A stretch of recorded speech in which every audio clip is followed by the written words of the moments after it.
जिस वक्त मुंबई में दशहरे के पटाखे गूंज रहे थे, ठीक उसी वक्त गोलियों के तड़तड़ाहट से महाराष्ट्र के पूर्व मंत्री और एनसीपी नेता बाबा सिद्दीकी को गोलियों से भून दिया गया।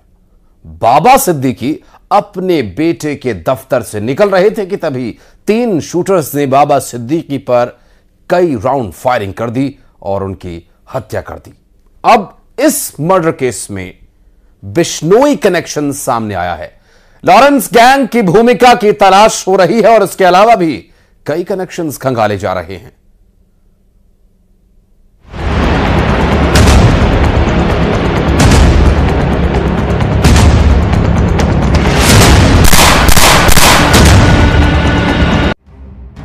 पूरा देश बुराई पर अच्छाई की जीत का जश्न मना रहा था। मुंबई में भी रावण दहन के बाद पटाखों की गूंज सुनाई दे रही थी। इन्हीं पटाखों की आवाज के बीच गोलियां भी चलने लगी और कुछ ऐसा हुआ जो पिछले पूरे 1 दशक में मुंबई में किसी ने देखा या सुना नहीं था।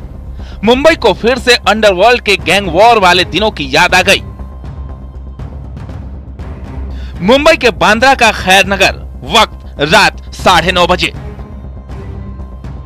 जिस वक्त मुंबई में दशहरा पर पटाखों की गूंज थी, ठीक उसी वक्त गोलियों की तड़तड़ाहट से महाराष्ट्र के पूर्व मंत्री और एनसीपी नेता बाबा सिद्दीकी को गोलियों से भून दिया गया। मुंबई के बांद्रा ईस्ट इलाके में बाबा सिद्दीकी पर ताबड़तोड़ फायरिंग हुई। ऑटो से आए 3 शूटर्स ने 2 बंदूकों से 6 राउंड फायरिंग की। इनमें बाबा को 3 गोलियां लगी, 2 गोलियां उनके पेट और 1 सीने पर लगी। मुंबई की पुलिस क्राइम ब्रांच के लोग बाबा सिद्दीकी की हत्या के हर एंगल से जांच में जुटे हैं। दिल्ली पुलिस की एक स्पेशल टीम भी इस मर्डर केस से जुड़े तार खंगालने के लिए मुंबई में काम करेगी। हर एक साजिश पर तफसील से पड़ताल की जा रही है। सूत्रों के मुताबिक बाबा सिद्दीकी की हत्याकांड में शक की सुई साबरमती जेल में बंद लॉरेंस बिश्नोई पर भी घूम रही है। बाबा मर्डर केस में शक की सुई। वजह नंबर 1, सलमान से दोस्ती। वजह नंबर 2, अंडरवर्ल्ड का हाथ। वजह नंबर 3, राजनीति की रंजिश। शुरुआती जांच में बाबा सिद्दीकी की हत्या के पीछे ये 3 एंगल सामने आ रहे हैं। पहली, फिल्म अभिनेता सलमान खान से दोस्ती। दूसरा, अंडरवर्ल्ड का हाथ। और तीसरा, राजनीतिक रंजिश। इन 3 वजहों से बाबा सिद्दीकी की हत्या की आशंका जताई जा रही है। सलमान से दोस्ती, बिश्नोई बना दुश्मन।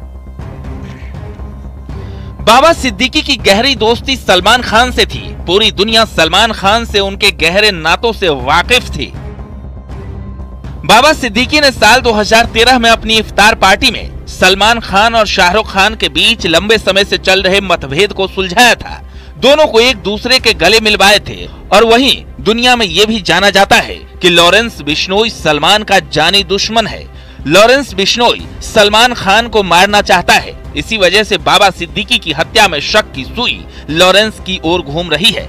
इस बीच खबर यह भी है कि गुजरात की साबरमती जेल में लॉरेंस बिश्नोई बंद है। वो पिछले 9 दिनों से मौन व्रत पर था। बाबा के मर्डर में अंडरवर्ल्ड का हाथ। बाबा सिद्दीकी की हत्या मामले में पुलिस सुपारी किलिंग एंगल से भी जांच में जुटी है। इस दौरान बाबा सिद्दीकी की हत्या के पीछे अंडरवर्ल्ड का हाथ होने की भी आशंका जताई जा रही है, क्योंकि मुंबई में जमीन को लेकर बाबा सिद्दीकी और भगोड़े डॉन दाऊद इब्राहिम के एक करीबी के बीच विवाद हो गया था। सूत्रों के मुताबिक खबर है कि उस मामले में बाबा सिद्दीकी को अंडरवर्ल्ड से धमकी भी मिली थी। इसके साथ ही जांच से ये भी पता चला कि ये हमला स्लम पुनर्वास प्राधिकरण परियोजना पर विवाद से जुड़ा हो सकता है। बाबा सिद्दीकी को इसी धमकी के बाद वाई कैटेगरी की सिक्योरिटी भी मुहैया कराई गई थी। बाबा सिद्दीकी की हत्या में राजनीतिक रंजिश। बिहार के रहने वाले बाबा सिद्दीकी ने राजनीति की शुरुआत छात्र नेता के तौर पर की थी। 3 बार विधायक रहे, मंत्री रहे। बाबा सिद्दीकी का राजनीतिक करियर काफी अच्छा रहा। वो लंबे वक्त तक कांग्रेस में रहे और महाराष्ट्र की राजनीति का एक जाना माना चेहरा भी रहे हैं। 2024 की शुरुआत में उन्होंने एनसीपी ज्वाइन कर ली थी। हो सकता है इस दौरान उनका कोई राजनीतिक दुश्मन बन गया हो, इसलिए पुलिस राजनीतिक रंजिश के एंगल से भी जांच कर रही है। और गैंगस्टर अमन साहू की कोर्ट में पेशी, कड़ी सुरक्षा